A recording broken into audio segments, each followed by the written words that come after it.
Olá a todos, meu nome é Adelson. Eu gostaria de falar um pouco com vocês a respeito da CPI, uma vez que esse tema é um tema atual e diariamente nós vemos nos jornais notícias sobre a instauração da CPI da Covid-19 e seus desdobramentos. A CPI da Covid-19 ela busca investigar possíveis omissões por parte do governo federal e possíveis irregularidades por parte dos entes das unidades da federação na aplicação dos recursos destinados ao enfrentamento da pandemia. Uma comissão parlamentar de inquérito, ela é composta por parlamentares e os parlamentares, por sua vez, são membros do Poder Legislativo, que tem a competência de legislar e de fiscalizar, conforme o artigo 70 da Constituição Federal.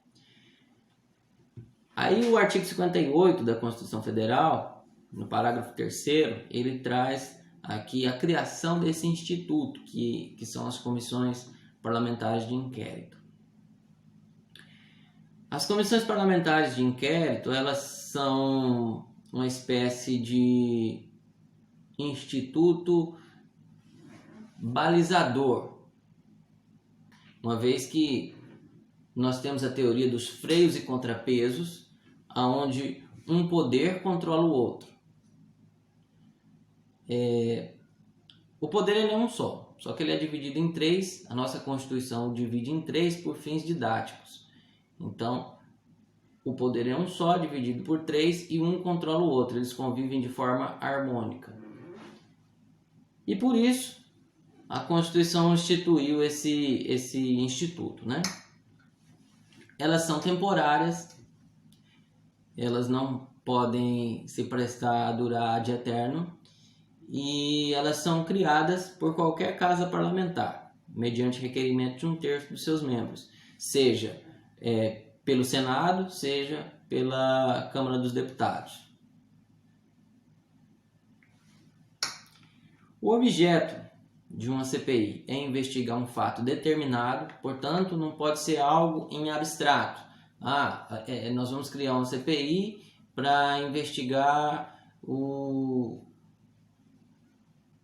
a exploração infantil, mas não tem nada determinado, não tem um fato determinado, então não pode. Então tem que ser um fato determinado.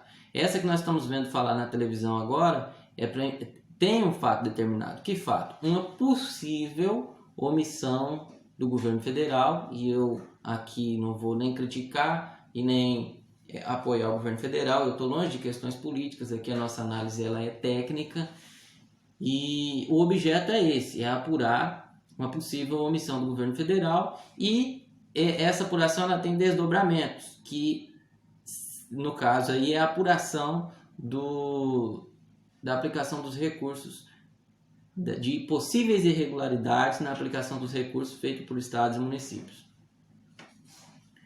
Então são fatos que têm conexão com o fato que deu origem a essa CPI. Então esse fato determinado é um acontecimento relevante, de interesse para a vida pública e a ordem constitucional, legal, econômica e social do país. Então nós já falamos aqui que o fato precisa ser determinado e ser relevante para o interesse público. Segundo a Constituição Federal, aliás, segundo o regimento interno da Câmara dos Deputados, há um limite de CPIs para existirem de forma simultânea. E o limite são 5 CPIs. Não pode ter mais de 5 CPIs ocorrendo de forma simultânea na Câmara dos Deputados.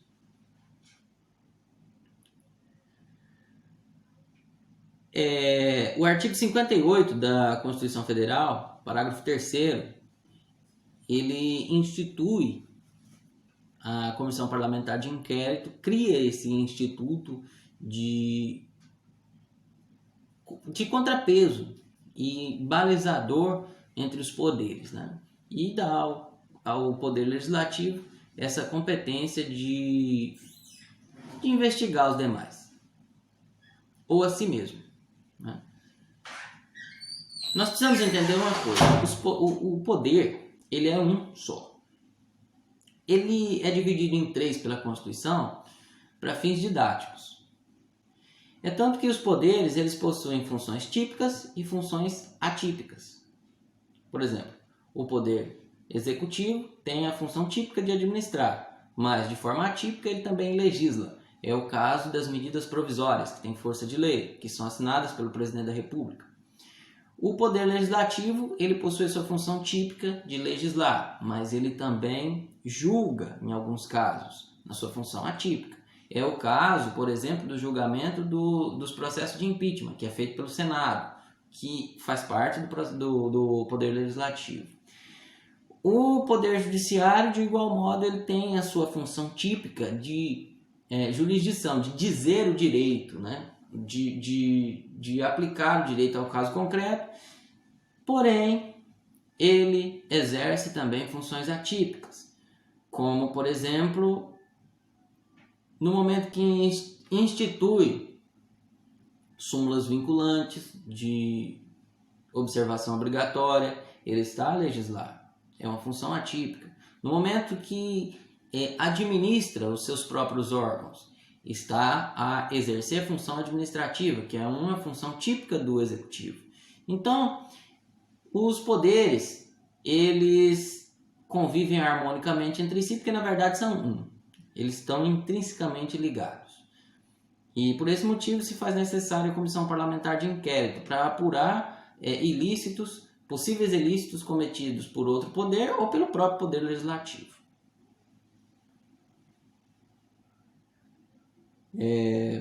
O prazo da comissão parlamentar de inquérito. Bom, o prazo, segundo o regimento interno da Câmara, é de 120 dias, prorrogáveis até a metade desse prazo. Portanto, 120, a metade de 120 é 60, 120 mais 60 é 180. Nós temos aí uma noção de que uma CPI deve durar em média 180 dias. Porém, lá no regimento interno do Senado, há um entendimento de que, no artigo 76, uma CPI ela não pode durar mais do que uma legislatura, mas não há assim, uma limitação expressa.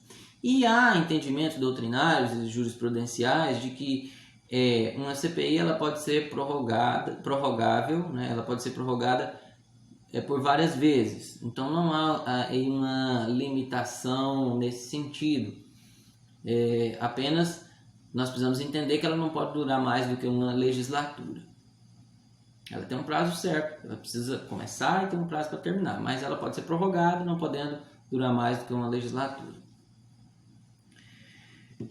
Bom, a CPI ela é composta de parlamentares, sejam eles senadores ou deputados. Isso vai depender de onde está ocorrendo essa CPI. Se for no Congresso, nós temos uma comissão mista, aí onde vão participar dela senadores e deputados. Se for apenas na Câmara, são deputados que vão participar e vice-versa. Mas o artigo 58, parágrafo 1º da nossa Constituição, ela determina que dentro das CPIs tem que haver uma representação proporcional dos partidos que compõem aquele poder. Então, ou dos blocos parlamentares. Porque daí seria injusto, né? Se nós não tivéssemos essa representação proporcional. Por exemplo, agora está acontecendo uma CPI para apurar as condutas do ex-ministro da Saúde e do presidente da República. Se essa CPI ela fosse composta somente por congressistas da base aliada, ela estaria viciada. Ela certamente teria um relatório tendente a beneficiar o Poder Executivo. Do outro lado, se fosse uma CPI composta apenas pelos opositores, seria uma CPI também contaminada pelo interesse político, e certamente que o relatório iria prejudicar e não iria ser justo com o presidente. Longe de mim entrar no mérito de questões políticas, aqui a análise é meramente técnica, de acordo com a Constituição Federal. Preferências políticas, isso aí não convém falar aqui. Continuando aqui, vamos continuar com a nossa explicação. Vamos falar agora dos poderes da CPI. Uma comissão parlamentar de inquérito, ela possui poderes próprios das autoridades judiciais. Mas atenção, uma autoridade judicial, magistrado, ele possui poderes instrutórios e poderes decisórios. As CPIs não têm poder decisório, ela possui poderes instrutórios. Isso é, a CPI tem o poder de determinar a instrução probatória, de constituir provas dentro daquele processo, de determinar atos para obtenção de provas, mas não tem o poder decisório de condenar o investigado. Beleza? Então, dito isso, quais são os poderes então que a CPI tem? Primeiro, intimação de testemunhas. A CPI pode intimar testemunhas. E se a testemunha não quiser ir? A CPI ela tem o poder de determinar uma condução coercitiva, poder instrutório do juiz. Veja o tamanho da autoridade, o quanto do poder de uma comissão parlamentar de inquérito. É muito forte. Todavia, aquelas pessoas que forem arroladas como testemunhas, elas não podem mentir, não podem se calar e também não podem mentir. Com exceção do cônjuge, do ascendente, do descendente e do irmão do investigado. Então, essas pessoas que têm um laço sanguíneo, sendo cônjuge ou tendo laço sanguíneo com o investigado, elas não precisam prestar compromisso de dizer a verdade.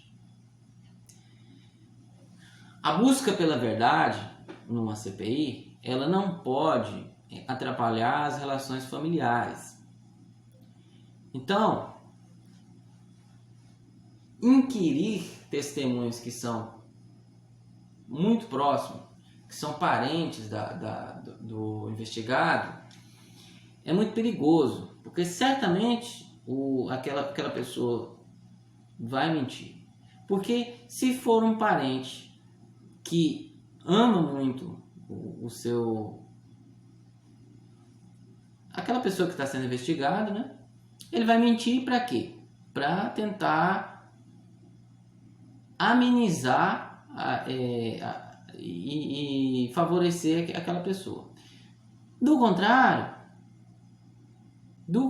porque a gente sabe que o parente não é assim uma pessoa muito confiável também. Se for uma pessoa que apesar de ser parente, ter um certo desafeto, ela pode mentir para prejudicar o investigado. E se ela falar a verdade e prejudicar o investigado, vai também romper os vínculos familiares. Então, a busca pela verdade, a verdade dos fatos, ela não pode atrapalhar também as relações familiares. Por isso, com base no habeas corpus 80153, e também conforme a legislação processual penal, lá do artigo 221 do Código Processual Penal, o ordenamento jurídico brasileiro ele permite que os parentes ali de primeiro grau, ou até o terceiro grau, no caso, né? Porque o irmão ele é de terceiro grau, o pai primeiro grau, irmão segundo grau. Não, ao contrário. O irmão ele é segundo grau, tá certo. Mas tem o ascendente e o descendente, né? Esses sim, podem ser de segundo, terceiro e quarto grau. Então é até o quarto grau mesmo, tá certo. Cônjuge ascendente, quem são os ascendentes? Pai, que é o primeiro grau. Avô, segundo grau. Bisavô, terceiro grau. Tataravô, quarto grau, tá certo. E descendente, filho, neto, bisneto, tataraneto, né? Então até o quarto grau. Essas pessoas elas não precisam prestar compromisso de dizer a verdade. Então, um dos poderes da CPI é a intimação de testemunhas. Outro poder, requisitar documentos, inclusive inquéritos policiais sigilosos, conforme habeas corpus julgado pelo Supremo Tribunal Federal, habeas corpus 100.341. Gente, o inquérito policial é uma fase pré-processual e, via de regra, não tem contraditório. Porque nessa fase, o que acontece? A produção de provas contra o condenado, contra o investigado. Então, se o advogado do investigado tiver acesso, por exemplo, a uma investigação em curso, ele pode atrapalhar aquela investigação para beneficiar o acusado. Então, o inquérito policial, no inquérito policial, ele pode ser, ele é sigiloso, né? Ele pode ser sigiloso e nele não há o contraditório ampla defesa. Mas a Comissão Parlamentar de Inquérito tem o condão de requerer esse documento. Um outro poder da Comissão Parlamentar de Inquérito é a decretação da quebra do sigilo bancário, fiscal e telefônico. E aqui nós precisamos ter cuidado. Por quê? A pergunta que se faz é: uma comissão parlamentar de inquérito pode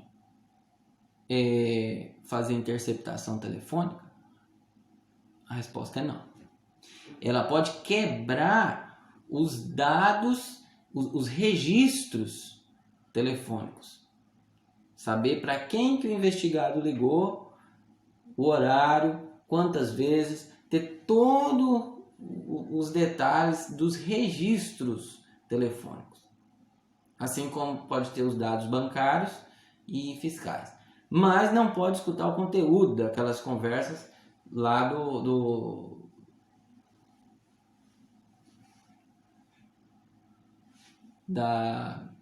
sigilo telefônico, né? Então, pode decretar quebra do sigilo telefônico, do sigilo dos dados, beleza? E aí, essa quebra dos dados e não a possibilidade de interceptação, ela é determinada pelo mandado de segurança 23452 do ministro Celso Antônio Bandeira de Mello. E ele usa como fundamento, ao negar autorização para uma CPI fazer interceptação telefônica, o artigo 5º da Constituição Federal, onde diz que são invioláveis a intimidade, a vida privada, a honra e a imagem das pessoas, assegurando o direito à indenização pelo dano material ou moral decorrente de sua violação. Então, a CPI, apesar de ter muito poder, ela não pode adentrar essa esfera da intimidade da pessoa. Então, não pode ter interceptação telefônica. Continuando aqui.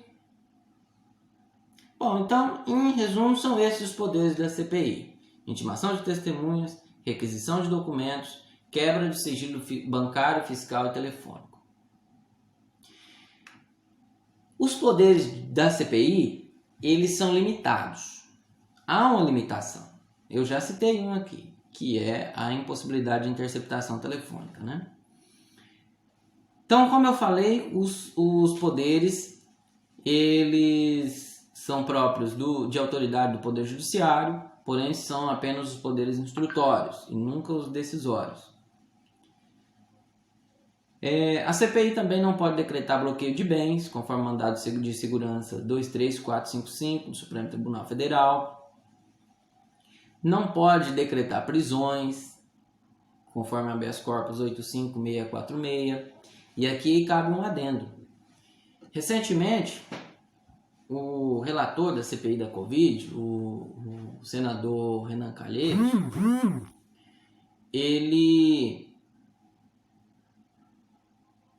cogitou a hipótese de decretar a prisão de um cidadão que estava depondo, que segundo ele, segundo Renan Calheiros, estaria mentindo.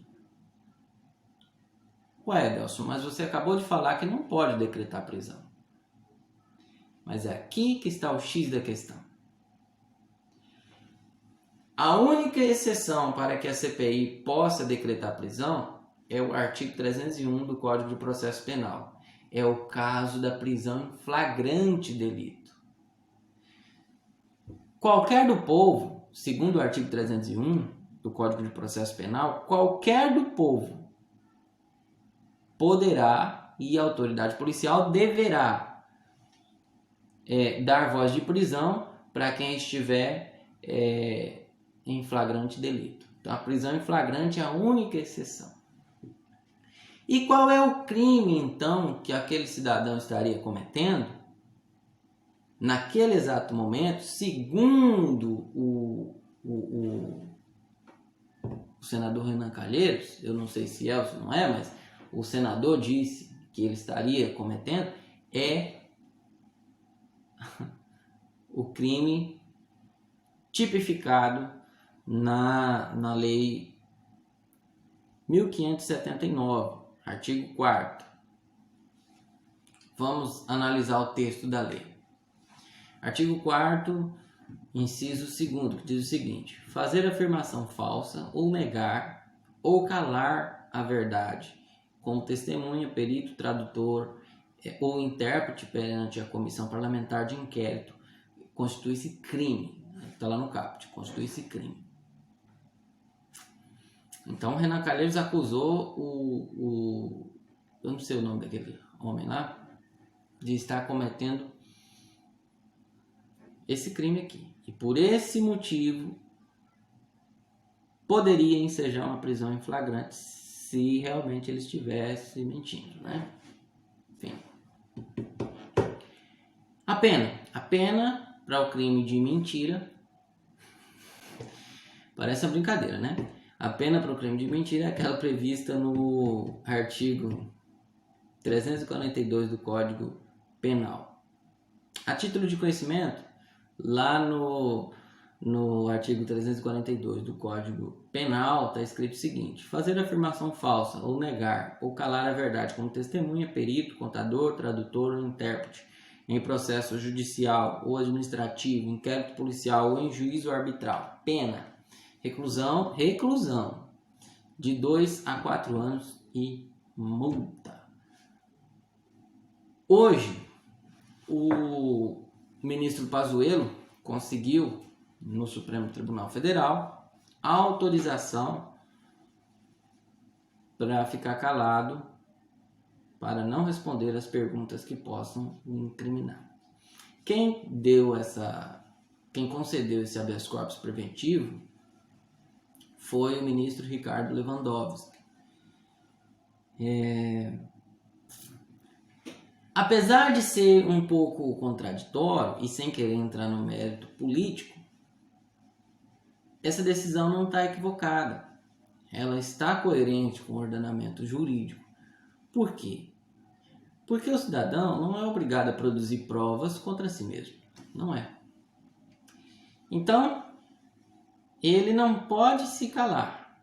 Mas, se a pergunta feita, a resposta para aquela pergunta vier a incriminá-lo, ele pode sim se calar, porque ele não é obrigado a produzir prova contra si.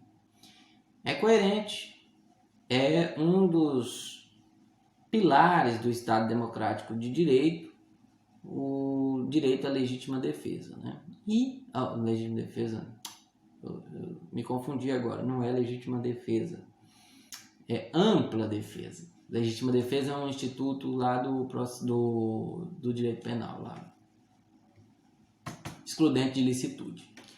Mas, voltando aqui ao nosso assunto,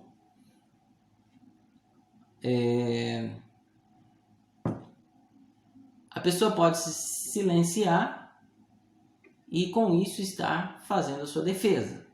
Então, em nome do princípio da ampla defesa, é cabível sim esse habeas corpus.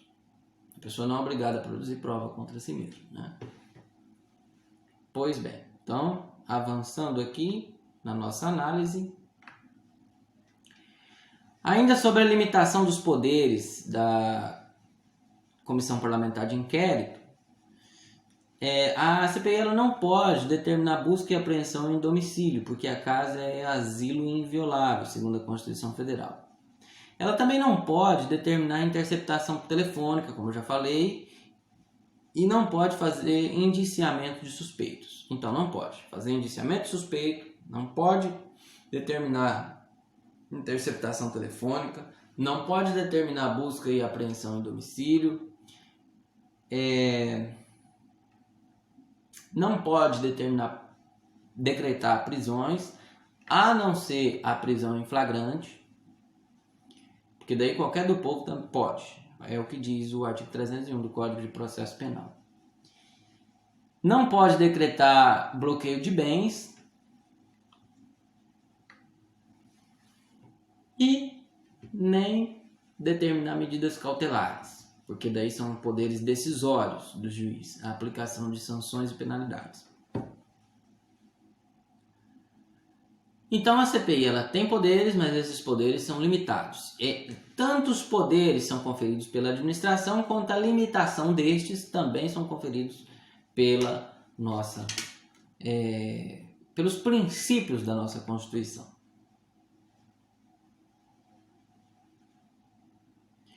Direito ao silêncio, eu já falei quando eu falei sobre a impossibilidade da CPI decretar prisão.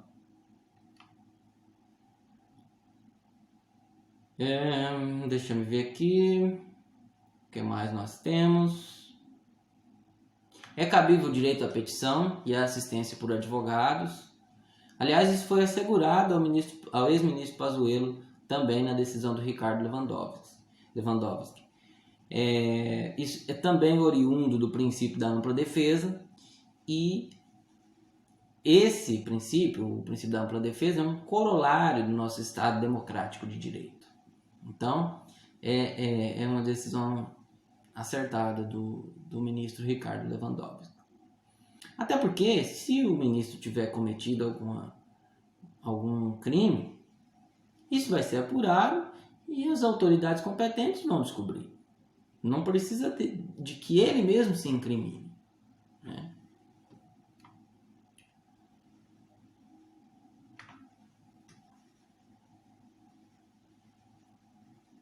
A regra é a publicidade dos atos da CPI, porém, há exceções.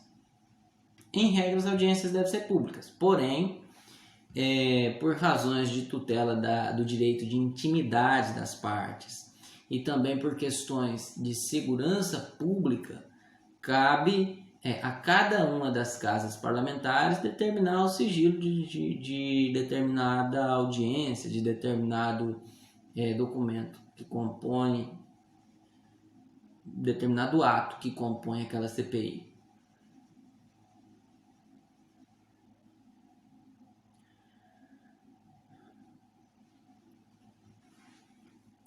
Quando uma CPI ela quebra sigilo bancário, sigilo fiscal e sigilo telefônico. Veja, ela viu no seu poder constitucional, ela tem a prerrogativa de violar um direito constitucional, que é o direito ao sigilo, direito ao sigilo dos dados bancários e telefônicos. Poderia a CPI divulgar esses dados? A resposta é não. Segundo o mandado de segurança 25.721, julgado pelo Supremo Tribunal Federal. Não pode publicar, porque ela já feriu um direito do indivíduo para fins de investigação, mas não dá o direito aos membros da CPI de expor aqueles dados para que todas as pessoas saibam da vida privada do investigado. O relatório da CPI, ele pode ser parcial ou total, segundo a Lei 1579, lá no artigo 5º, ela fala um pouquinho a respeito do relatório, que diz assim: as comissões parlamentares de inquérito apresentarão um relatório dos seus trabalhos à respectiva Câmara, concluindo por projeto de resolução. Posteriormente, o projeto ele é enviado, o relatório ele é enviado ao Ministério Público, que é quem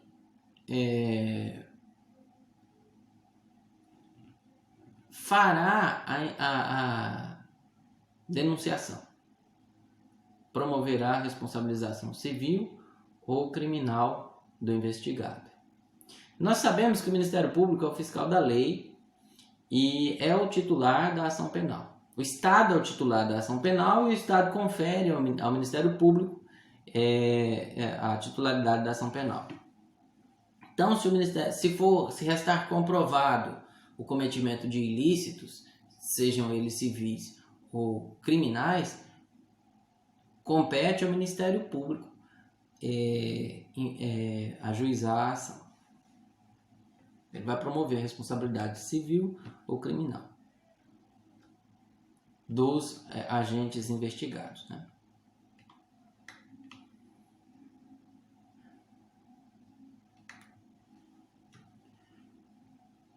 Só para finalizar, os poderes da CPI eles são instruídos pelos princípios do colegiado e da motivação idônea das suas decisões. Então, o princípio da colegialidade, ele aponta aí para a pluralidade de membros de uma comissão parlamentar de inquérito. Sobretudo naquelas ações que, se ordenadas, restringem direitos nos poderes constitucionais de uma CPI. E o princípio da motivação, né? Todas as ações de uma CPI, elas precisam ser motivadas, sobretudo aqueles que restringem direitos. É o que a gente tinha para falar sobre Comissão Parlamentar de Inquérito. Obrigado a todos que acompanharam esse vídeo até aqui. Forte abraço e é isso aí. Conforme forem surgindo os assuntos relevantes na nossa sociedade, nós vamos procurar estar nos atualizando. Nós temos essa responsabilidade enquanto acadêmico de direito e vamos estar socializando nesse canal. Até breve.